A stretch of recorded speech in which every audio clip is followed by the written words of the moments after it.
ರಸ್ತೆಯಲ್ಲಿಯೇ ಅಡುಗೆ ಮಾಡಿದ್ದಾರೆ ಅನ್ನದಾತರು. ರಸ್ತೆಯಲ್ಲೇ ಅನ್ನ, ಸಾಂಬಾರ್, ರೊಟ್ಟಿ, ಪಲ್ಯವನ್ನ ರೆಡಿ ಮಾಡಿದ್ದಾರೆ.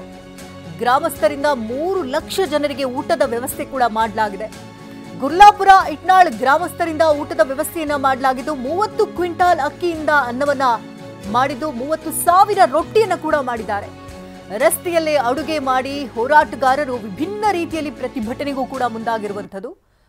ಮೊದಲಿಗೆ ಇದರ ಪರ್ಮಿಷನ್ ಕೂಡ ತಗೊಂಡಿದ್ರು. ಒಂದಲ್ಲ ಎರಡಲ್ಲ ಬರೋಬ್ಬರಿ 3 ಲಕ್ಷ ಜನರಿಗೆ ಇಲ್ಲಿ ಅಡುಗೆಯನ್ನ ತಯಾರು ಮಾಡಿರುವಂಥದ್ದು. ಯಾಕೆಂದರೆ ದೊಡ್ಡ ಮಟ್ಟದಲ್ಲಿ ಇಲ್ಲಿ ಪ್ರತಿಭಟನೆಗಳಾಗ್ತಾ ಇದೆ. ಬೇರೆ ಬೇರೆ ಭಾಗದಿಂದಲೂ ಕೂಡ ಬಂದು ಸೇರ್ತಾ ಇದ್ದಾರೆ. ಇತ್ತ ಹಳೆ ಮೈಸೂರು ಭಾಗದಿಂದಲೂ ಕೂಡ ಬೆಳಗಾವಿಗೆ ರೈತರು ಹೋಗಿ ಅಲ್ಲಿ ರೈತರೊಟ್ಟಿಗೆ ಪ್ರತಿಭಟನೆಗೂ ಕೂಡ ಮುಂದಾಗಿರುವಂಥದ್ದು. ನಂಜನಗೂಡು ಭಾಗದಿಂದಲೂ ಕೂಡ ತೆರಳಿದ್ದಾರೆ. ಮಂಡ್ಯ ಭಾಗದಿಂದಲೂ ಕೂಡ ಅಲ್ಲಿಗೆ ತೆರಳಿ ಪ್ರತಿಭಟನೆಯಲ್ಲಿ ಮುಂದಾಗ್ತಾ ಇರೋದ್ರಿಂದಾಗಿ ಇದಕ್ಕೆಲ್ಲ ಯಾರೆಲ್ಲ ಬೆಂಬಲ ಕೊಡ್ತಾ ಇದ್ದಾರೋ ಅಂಥವ್ರಿಗೆಲ್ಲ ಬರುವಂತಹ ಸ್ಥಳೀಯರಿಗೂ ಕೂಡ ಊಟವನ್ನು ರೆಡಿ ಮಾಡಬೇಕು ಅನ್ನೋ ನಿಟ್ಟಿನಲ್ಲಿ 3 ಲಕ್ಷ ಜನರಿಗೆ ಊಟದ ವ್ಯವಸ್ಥೆಯನ್ನು ಮಾಡಿಕೊಂಡಿದ್ದಾರೆ. ಗುರ್ಲಾಪುರ ಇಟ್ನಾಳ್ ಗ್ರಾಮಸ್ಥರಿಂದ ಊಟದ ವ್ಯವಸ್ಥೆಗಳು ಕೂಡ ಈಗಾಗಲೇ ಆಗಿದೆ. ದೃಶ್ಯಗಳಲ್ಲಿ ಗಮನಿಸ್ತಾ ಇರಬಹುದು, ದೊಡ್ಡ ದೊಡ್ಡ ಪಾತ್ರೆಗಳಲ್ಲಿ ಸಾಂಬಾರ್, ಅನ್ನ, ರೊಟ್ಟಿ ಎಲ್ಲವೂ ಕೂಡ ಸಿದ್ಧವಾಗಿದೆ. ಬಾಗಲಕೋಟೆ ಜಿಲ್ಲೆಯಲ್ಲಿ ಕಬ್ಬು ಬೆಳೆಗಾರರು ಸಿಡಿದಿದ್ದು ಗದ್ದನಕೇರಿ ಕ್ರಾಸ್ ಬಳಿ ಹುಬ್ಬಳ್ಳಿ ಸೊಲ್ಲಾಪುರ ನ್ಯಾಷನಲ್ ಹೈವೇನ ತಡೆ ಒಡ್ಡಿದ್ದಾರೆ. ಭಾರತೀಯ ಕಿಸಾನ್ ಸಂಘ ಕಬ್ಬು ಬೆಳೆಗಾರರಿಂದ ಪ್ರತಿಭಟನೆ ನಡೀತಾ ಇದೆ. ಗದ್ದನಕೇರಿ ಕ್ರಾಸ್ನಲ್ಲಿ ರೈತಾಗ್ನಿ ಜೋರಾಗಿತ್ತು. ಪೊಲೀಸರ ಬಿಗಿ ಭದ್ರತೆ ಕೂಡ ಒದಗಿಸಲಾಗಿದೆ. ಸ್ಥಳದಲ್ಲಿ 4 ಜಿಆರ್ ವಾಹನಗಳು ಕೂಡ ಹೆದ್ದಾರಿಯಲ್ಲಿ ನಿಲ್ಲಿಸಲಾಗಿದೆ. ಹೆದ್ದಾರಿಯಲ್ಲಿ ಕಂಪ್ಲೀಟ್ ಆಗಿ ಟ್ರಾಫಿಕ್ ಜಾಮ್ ಕೂಡ ಆಗಿದೆ. ರೈತರ ಹೋರಾಟ ಮತ್ತಷ್ಟು ಕಾವನ್ನ ಪಡ್ಕೊಳ್ತಾ ಇದ್ದು ಗದ್ದನಕೇರಿ ಕ್ರಾಸ್ನಲ್ಲಿ ಹುಬ್ಬಳ್ಳಿ ಸೊಲ್ಲಾಪುರ ನ್ಯಾಷನಲ್ ಹೈವೇಯನ್ನ ತಡೆ ಒಡ್ಡಿದ್ದಾರೆ. ಭಾರತೀಯ ಕಿಸಾನ್ ಸಂಘ ಹಾಗೆ ಕಬ್ಬು ಬೆಳೆಗಾರರು ಅಲ್ಲಿ ಪ್ರತಿಭಟನೆಯನ್ನು ನಡೆಸ್ತಾ ಇದ್ದಾರೆ. ಇನ್ನು ಸ್ಥಳದಿಂದಲೇ ಹೆಚ್ಚಿನ ಅಪ್ಡೇಟ್ಸ್ ಕೊಡೋದಕ್ಕೆ ರವಿಮುಖಿ ನೇರ ಸಂಪರ್ಕದಲ್ಲಿದ್ದಾರೆ. ರವಿಮುಖಿ, ಹುಬ್ಬಳ್ಳಿ ಸೊಲ್ಲಾಪುರ ನ್ಯಾಷನಲ್ ಹೈವೇನ ತಡೆ ಒಡ್ಡಿದ್ದಾರೆ. ಒಂದು ಕಡೆ ಅಡುಗೆಗಳನ್ನ ಮಾಡ್ತಿದ್ದಾರೆ. ಕಬ್ಬು ಬೆಳೆಗಾರರಿಂದ ದೊಡ್ಡ ಮಟ್ಟದಲ್ಲಿ ಪ್ರತಿಭಟನೆ ನಡೀತಾ ಇದೆ. ಕಾವು ಹೆಚ್ಚಾಗ್ತಾ ಇದೆ. ಈಗ ನೀವು ಸ್ಥಳದಲ್ಲಿದ್ದೀರಿ, ಏನೆಲ್ಲ ಅಪ್ಡೇಟ್ಗಳು ಲಭ್ಯವಾಗ್ತಾ ಇದೆ, ಹೇಗೆ ಕಂಡು ಬರ್ತಾ ಇದೆ ಅಲ್ಲಿನ ಚಿತ್ರಣ?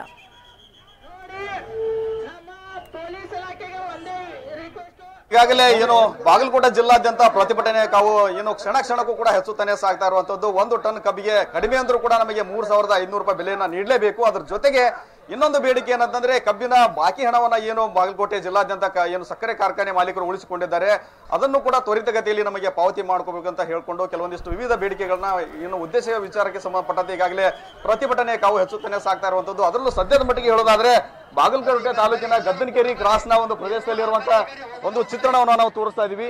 ಯಾಕಂದ್ರೆ ಈಗಾಗಲೇ ಬೆಳಗ್ಗೆಯಿಂದಲೇ ಕಮತ್ಗಿ ಕ್ರಾಸ್ ನಲ್ಲಿ ಹೆಚ್ಚಿನ ಸಂಖ್ಯೆಯಲ್ಲಿ ಸೇರಿದಂತಹ ರೈತರು ಏನು ಹೆದ್ದಾರಿಯನ್ನ ತಡೆ ಮಾಡಿ ಪ್ರತಿಭಟನೆ ಮಾಡಿದ್ರು. ಅಂದ್ರೆ ಬೆಳಗಾವಿ ರಾಯಚೂರು ಹೆದ್ದಾರಿಯನ್ನ ಸಂಪೂರ್ಣವಾಗಿ ಬಂದ್ ಮಾಡಿ ಪ್ರತಿಭಟನೆಯನ್ನ ಮಾಡಿದ್ರು. ನಂತರದ ಸಂದರ್ಭದಲ್ಲಿ ಈಗ ಅದು ಏನು ಬಾಗಲಕೋಟೆ ತಾಲೂಕಿನ ಗದ್ದನಕೇರಿ ಕ್ರಾಸ್ಗೆ ವ್ಯಾಪಿಸಿರುವಂತದ್ದು. ಇಲ್ಲಿಯೂ ಕೂಡ ಪ್ರಮುಖವಾಗಿ ಹೇಳ್ಬೇಕಂದ್ರೆ ಈ ಒಂದು ಗದ್ದನಕೇರಿ ಕ್ರಾಸ್ ಇಲ್ಲಿ ಏನು ಪ್ರಮುಖವಾದಂತಹ ಒಂದು ನಗರಗಳಿಗೆ ಸಂಪರ್ಕ ಕಲ್ಪಿಸುವಂತಹ ಒಂದು ಮಾರ್ಗ ಮಧ್ಯೆಯಲ್ಲಿರುವಂತಹ ಕ್ರಾಸ್ ಇದು. ಒಂದ್ ಕಡೆ ಬೆಳಗಾವಿ ರಾಯಚೂರು ಆಗಿರ್ಬೋದು, ಅದ್ರ ಜೊತೆಗೆ ಹುಬ್ಬಳ್ಳಿಯಿಂದ ಸೊಲ್ಲಾಪುರಕ್ಕೆ ಸಂಪರ್ಕ ಕಲ್ಪಿಸುವಂತ ರಾಷ್ಟ್ರೀಯ ಹೆದ್ದಾರಿಯನ್ನ ತಡೆ ಮಾಡೋದ್ರಿಂದ ಸಾವಿರಾರು ವಾಹನ ಇಲ್ಲಿ ಸಂಚಾರ ಮಾಡ್ತೇವೆ, ಅವೆಲ್ಲವೂ ಕೂಡ ಅಡಚಣೆ ಆಗ್ತಾ ಇರುವಂತದ್ದು. ಈ ಒಂದು ಪ್ರತಿಭಟನೆ ಬಗ್ಗೆ ಹೇಳೋದಾದ್ರೆ ನಾ ಈಗಾಗಲೇ ದೃಶ್ಯದಲ್ಲಿ ತೋರಿಸ್ತಾ ಇದ್ವಿ. ಒಂದ್ ಕಡೆ ರೈತರಿದ್ದಾರೆ, ಅದ್ರ ಜೊತೆಗೆ ವಿವಿಧ ಕನ್ನಡ ಪರ ಸಂಘಟನೆಗಳ ಒಂದು ಕಾರ್ಯಕರ್ತರು ಕೂಡ ಇಲ್ಲಿ ಕೂತು ರೈತರ ಒಂದು ತಮ್ಮ ಬೇಡಿಕೆ ಈಡೇರಿಕೆ ವಿಚಾರಕ್ಕೆ ಸಂಬಂಧಪಟ್ಟಂತೆ ಪ್ರತಿಭಟನೆಯನ್ನ ಮಾಡ್ತಾ ಇದ್ದಾರೆ. ಏನು ಜಯ ಕರ್ನಾಟಕ ಸಂಘಟನೆ ಕಾರ್ಯಕರ್ತರಾಗಿರ್ಬೋದು, ಅದ್ರ ಜೊತೆಗೆ ಕರ್ನಾಟಕ ರಾಷ್ಟ್ರ ಸಮಿತಿಯ ಸದಸ್ಯರಾಗಿರ್ಬೋದು ಮತ್ತು ಭಾರತೀಯ ಕಿಸಾನ್ ಸಂಘದ ರೈತರು, ಅದರ ಜೊತೆಗೆ ರಾಜ್ಯ ರೈತ ಸಂಘದ ಒಂದು ಕಾರ್ಯಕರ್ತರು ಎಲ್ಲರೂ ಕೂಡ ಪ್ರತಿಭಟನೆಯನ್ನ ಮಾಡ್ತಾ ಇದ್ದಾರೆ. ಅವ್ರನ್ನ ಮಾತನಾಡಿಸೋಣ. ನಾವು ಏನೆಲ್ಲ ಹೇಳ್ತಾ ಇದ್ರೆ ಪ್ರಮುಖವಾದ ಬೇಡಿಕೆಗಳ ವಿಚಾರಕ್ಕೆ ಸಂಬಂಧಪಟ್ಟಂತಾಗಿರ್ಬೋದು ಎಲ್ಲ ರೀತಿಯಿಂದ ಅವ್ರನ್ನ ಮಾತನಾಡಿಸುವಂತ ಕೆಲಸವನ್ನ ಮಾಡೋಣ. ಮೊದಲಾಗಿ ಇಲ್ಲಿ ಜಯ ಕರ್ನಾಟಕ ಸಂಘಟನೆ ಕಾರ್ಯಕರ್ತರನ್ನ ಮಾತಾಡೋಣ. ಸರಿ, ತಾವು ಬಾಗಲಕೋಟೆ ಜಿಲ್ಲೆಯಲ್ಲಿ ಹೆಚ್ಚುತ್ತಾನೆ ಸಾಗ್ತಾ ಇರುವಂತದ್ದು, ನೀವು ಅದಕ್ಕೆ ಬೆಂಬಲವನ್ನು ಕೊಡ್ತಾ ಇದ್ದೀರಿ, ಏನ್ ಹೇಳ್ತೀರಿ ಒಬ್ಬ ಕರ್ನಾಟಕ ಸಂಘಟನೆ ಕಾರ್ಯಕರ್ತರಾಗಿ? ಸರ್, ರೈತ ಅಂದ್ರೆ ರೈತನಿಗೆ ನಾವು ಜಯ ಕರ್ನಾಟಕ ಸಂಘಟನೆ ಅಷ್ಟೇ ಅಲ್ಲ, ಇಡೀ ನಮ್ಮ ಕನ್ನಡ ಪರ ಸಂಘಟನೆಗಳು ಎಲ್ಲರೂ ಅವರಿಗೆ ಸಪೋರ್ಟ್ ಮಾಡ್ತೀವಿ. ಯಾಕಂದ್ರೆ ಈ ರೈತ ಇಲ್ಲ ಅಂದ್ರೆ ನಾವು ಯಾರೂ ಇಲ್ಲ. ಹಾಗಾಗಿ ಈ ರೈತರಿಗೆ ನಾವು ಸಪೋರ್ಟ್ ಮಾಡಲೇಬೇಕು. ಯಾಕಂದ್ರೆ ಈ ಇರುವಂತ ಸಾರ್ವಜನಿಕರು ನಿಜವಾಗ್ಲೂ ಒಂದು ಅವರು, ಯಾಕಂದ್ರೆ ಈ ರೈತರು ತಮಗಾಗಿ ಮಾಡ್ತಾ ಇಲ್ಲ, ಇಡೀ ಸಾರ್ವಜನಿಕರಿಗಾಗಿನೇ ಮಾಡ್ತಾ ಇರೋದು. ಇವತ್ತು ಸರ್ಕಾರ ನಿಂತಿರೋದು ರೈತರಿಂದಾನೆ. ಹಾಗಾಗಿ ರೈತರು ಇವತ್ತಿನ ಹೋರಾಟಕ್ಕೆ ನಮ್ಮ ಜಯ ಕರ್ನಾಟಕ ಸಂಘಟನೆ ನಾವು 100% ನಾವು ಬೆಂಬಲ ಕೊಡ್ತೀವಿ. ಬರೀ ಬಾಗಲಕೋಟೆ ಅಲ್ಲ, ಇಡೀ ಕರ್ನಾಟಕದಂತ ಕೊಡ್ತಾ ಇದೀವಿ.